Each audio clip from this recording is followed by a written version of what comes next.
Fibrilación auricular, arritmia más común, más frecuente que vemos en la situación clínica. Fíjense ustedes, en Chile, 17 millones de habitantes, 1% de la población, o sea, alrededor de 150.000 pacientes probablemente con fibrilación auricular.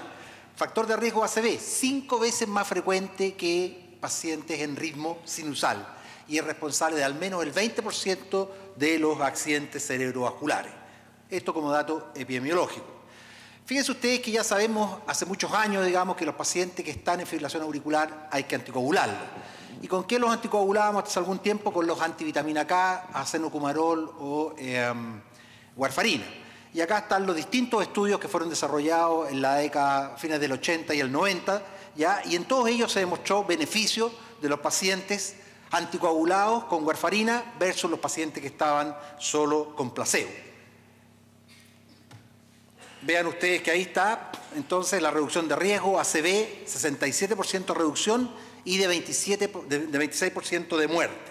De tal forma de que no queda duda que estos pacientes hay que anticoagularlos.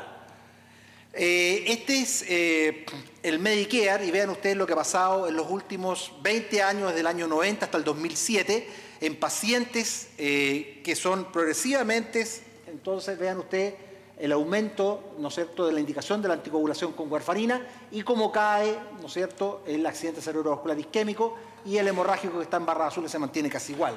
Vean ustedes una caída de alrededor de 50 por mil a 17 por mil con el uso, entonces, intensivo en los pacientes con indicación de anticoagulación por fibrilación auricular. Pero como todas las cosas, digamos, el balance es bastante fino, es delicado. Y acá tenemos que evaluar, por un lado, el riesgo de accidente cerebrovascular y, por otro lado, el riesgo de sangrado. Y entonces, algo pasó acá. Ahí está. Vean ustedes que les quise colocar, acá hay muchos médicos que trabajan en atención primaria, hospitalizaciones de urgencia por eventos adversos de fármaco. En primer lugar, los anticoagulantes orales, la warfarina.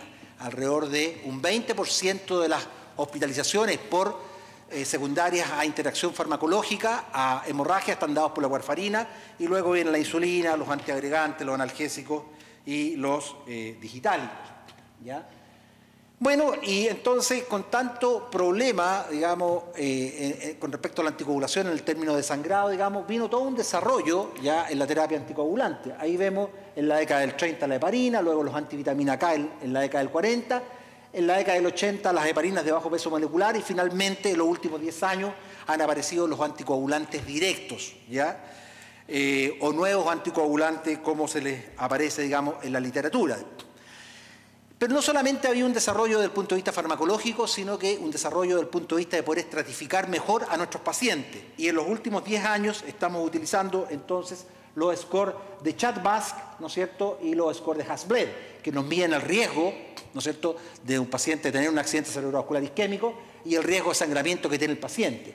Vean que en cualquiera de las 4 situaciones, Hasbled bajo, Chat-Bask bajo, siempre va a ser mejor anticoagular a los pacientes que no anticoagularlos. Ahí están los pacientes que sobreviven. Y esto es mucho mayor en la parte superior derecha, donde tenemos alto Chat-Bask y alto Hasbled. Vean ustedes que las curvas, ¿no es cierto?, si bien es cierto, tienen una caída más importante, menor número de supervivientes, porque son los pacientes más graves, pero vean ustedes que la diferencia de ambas curvas es mucho mayor en los pacientes justamente de alto riesgo. Y eso para sacar el mito de que los pacientes viejos, mayores, uno les saca la anticoagulación. ¿Un minuto? Chuta. Ya, todos los NOAC, vean ustedes que ahí está el beneficio de todos los NOAC, ¿ya? Ahí está el beneficio de todos los NOAC, ¿ya?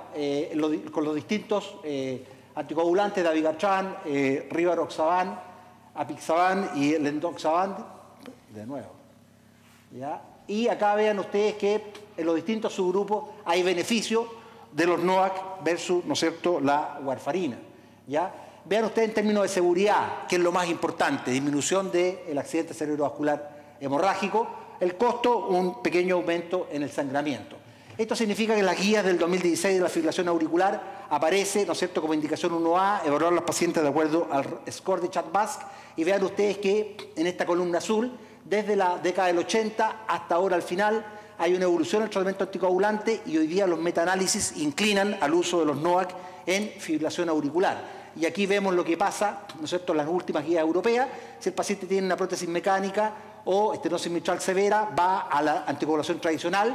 Si tiene CHA2-VASc 0, no tiene indicación de nada. 1, habría que verlo, pero vean ustedes que de 2 para adelante el paciente tiene indicación de anticoagulación y vean ustedes que está el NOAC en verde. O sea, es la primera alternativa. Ahí está la comparación metaanálisis de los distintos anticoagulantes, 20% de reducción de ACV y embolismo sistémico, hemorragia intracerebral, 10% de reducción de muerte por cualquier causa, ¿ya? Y esto tiene un pequeño costo y el costo es un pequeño aumento del sangramiento entonces gastrointestinal. ¿Qué pasa en la embolía pulmonar? Muy cortito, vean ustedes que acá están los distintos estudios, ¿ya? Con los distintos anticoagulantes, digamos, con dabigatran, con rivaroxaban, con apixaban, bueno, y vean ustedes que en general en los pacientes en la etapa aguda del manejo de la embolía pulmonar, como lo dice, ¿no es cierto?, el sumario, ya estos pacientes tienen el uso de NOAC es no inferior en términos de eficacia y posiblemente mucho más seguro, particularmente en términos de sangramiento.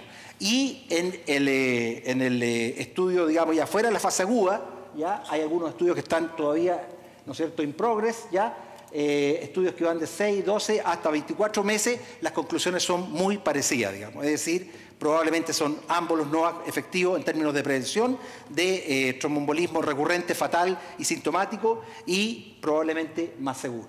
Y esto ha hecho entonces que hoy día, digamos, la indicación 1A es heparina no fraccionada, heparina de bajo peso molecular o fondaparinux, el pentasacario, 1A, pero ya 1B aparecen los anticoagulantes, los nuevos NOAC, ¿no es cierto? Aquí está rivaroxaban, que se usa en dosis distintas, aquí son 15 miligramos 2 veces al día por 3 semanas y luego sigue 20 miligramos una vez al día. Y lo mismo ocurre entonces para el resto de los nuevos anticoagulantes. De tal forma que, como conclusión, los anticoagulantes directos que aportan, entonces aportan probablemente al tener un objetivo específico, fundamentalmente sobre el factor 10, administración en dosis fija, menos efectos colaterales, hay menor variabilidad, digamos, mejor beneficio clínico, menor impacto en la vida del paciente, mejor la calidad del paciente y el hecho de no requerir controles de laboratorio probablemente va con la reducción de costos, digamos, a hacer que se utilicen cada vez más. Muchas gracias. Agradecemos al doctor Rubén Aguayo por su presentación.